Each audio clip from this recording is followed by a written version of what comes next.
अगर आपको इस वीडियो में हंस हंस के पागल होना है तो कृपया इस वीडियो को लास्ट तक देखें और वीडियो को लाइक जरूर कर दें। और ये वीडियो सिर्फ आपके मनोरंजन के लिए बनाई गई है, तो कृपया इस वीडियो को दिल पे ना लें। तो चढ़ती जवानी और हवस की ये कहानी हजारीबाग से सामने आई है। यहाँ एक पुलिस वाली ने अपनी काम इच्छा को पूरा करने के लिए न सिर्फ खुद की जान गंवाई, बल्कि अपनी 12 साल की बेटी और 82 साल की बुजुर्ग माँ को भी मौत की सौगात दे दी। ये कहानी खास तौर पर महिलाओं को और उन लड़कों को जरूर सुननी चाहिए जो बिना सोचे समझे कहीं भी घुसा देते हैं।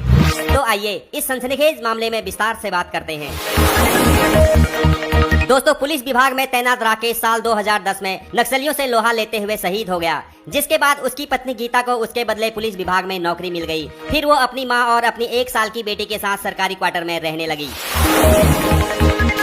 राकेश के जाने के बाद उसकी पत्नी के ऊपर दुखों का पहाड़ नहीं टूटा, बल्कि उसे दबाकर पैसा मिला, नौकरी मिली, रहने के लिए घर मिल गया। उसके पास पेट की भूख मिटाने के लिए भरपूर साधन थे, लेकिन जिस्म का क्या, भूख तो उसे भी लगती है। लिहाजा गीता ने पुलिस विभाग के एक बड़े अधिकारी के ड्राइवर दुष्यंत कुमार को अपना ठुकाई ऑपरेटर के तौर पर नियुक्त कर लिया। दुष्यंत कुमार एक गठीले बदन का नौजवान था। वो बिस्तर पर गीता को मसल कर रख देता था। दुष्यंत कुमार लगातार 8 सालों तक गीता को अपनी जवानी का मजा देता रहा, लेकिन अब उसके जोश में कमी आने लग गई थी। दूसरी तरफ गीता की जवानी दिन प्रतिदिन उफान मारते जा रही थी, लिहाजा अब उसे दुष्यंत कुमार के साथ मजा आना बहुत कम हो गया। लेकिन गीता अपनी जवानी के साथ बिल्कुल भी कंप्रोमाइज नहीं करना चाहती थी, लिहाजा उसने मेडिकल साइंस का सहारा लेना शुरू कर दिया। अब जब भी कुमार उसकी रातों को रंगीन करने के लिए उसके घर आता था, तो वह खाने में उसे सेक्स वर्धक दवाई खिला देती थी, जिसके बाद बिस्तर में दुष्यंत की परफॉर्मेंस देखने लायक होती थी।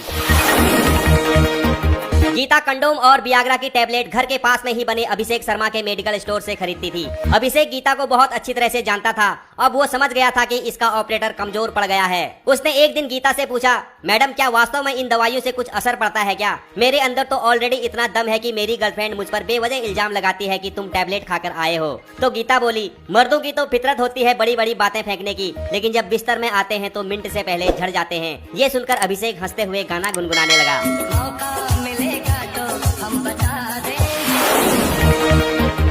दोस्तों, रात के 11:30 बज चुके थे। गीता की बुजुर्ग माँ और उसकी बेटी सो चुके थे। अभिषेक का गाना उसके कानों में बज रहा था और वो सोच सोच कर उत्तेजित हो रही थी। तय समय पर अभिषेक पहुँच गया। गीता पहले से ही बेसब्री से उसका इंतजार कर रही थी। आज बहुत दिनों बाद उसका फ्लेवर चेंज होने वाला था।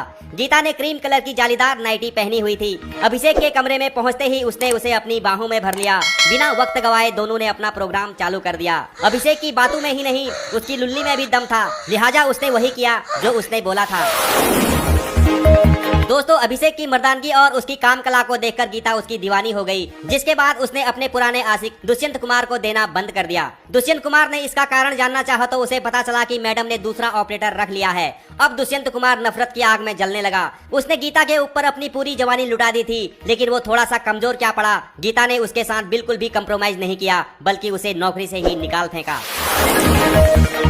होल के वियोग में जल रहे दुष्यंत ने फैसला लिया कि मैं इसके नए ठुकाई ऑपरेटर को इसी के सामने बेरहमी से मौत के घाट उतारकर इसकी बेवफाई का बदला लूंगा। एक दिन दुष्यंत कुमार को पता चला कि रात में अभिषेक शर्मा खोपचे में आने वाला है, तो वो उसकी हत्या करने के इरादे से गाड़ी का गियर लीवर लेकर गीता के क्वार्टर में पहुंच गया। गीता ने अभिषेक को फोन करके आने से मना कर दिया। जब रात के 2 बजे तक इंतजार करने के बाद भी अभिषेक नहीं आया, तो दुष्यंत ने गीता से पूछा, आखिर क्या हुआ, क्यों नहीं आया तुम्हारा नया आशिक? इस बात पर दोनों की लड़ाई हो गई, जिसके बाद दुष्यंत ने गुस्से में आकर गियर लीवर से गीता का गला दबा दिया। कमरे से चीखने चिल्लाने की आवाज आई तो बगल के कमरे में सो रही गीता की माँ और उसकी बेटी उसे बचाने के लिए आए, तो दुष्यंत ने उन दोनों का भी मर्डर कर दिया और घर को बाहर से बंद करके वहां से चला गया। फिर दूसरे दिन वो नियमित रूप से ड्यूटी पर भी चला गया।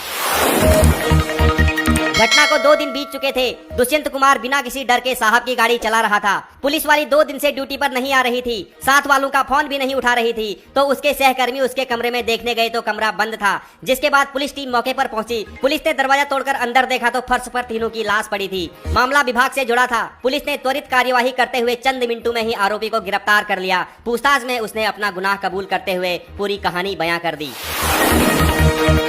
दोस्तों, उम्मीद करता हूँ चढ़ती जवानी और हवस की इस कहानी को सुनकर आप समझ गए होंगे कि ज्यादा मजा लेने के चक्कर में गीता ने अपनी जान गंवा दी, लेकिन उसकी बूढ़ी माँ और मासूम बेटी बेवजह मारी गई। पति के मरने के बाद गीता की जवानी ज्यादा ही उफान मार रही थी, तो वो शादी कर सकती थी, नहीं तो सब्जियों का सहारा ले सकती थी। मार्केट में सेक्सुअल सेटिस्फेक्शन के लिए कई उपकरण मौजूद हैं, उनका इस्तेमाल कर सकती थी। अगर उसने ठुकाई ऑपरेटर रख ही लिया था तो फिर उसे बदलना नहीं चाहिए था। दोस्तों, ये कहानी हमें बहुत कुछ सिखाती है। आपने इस कहानी से क्या क्या सीखा, मुझे नीचे कमेंट करके जरूर बताइएगा। धन्यवाद।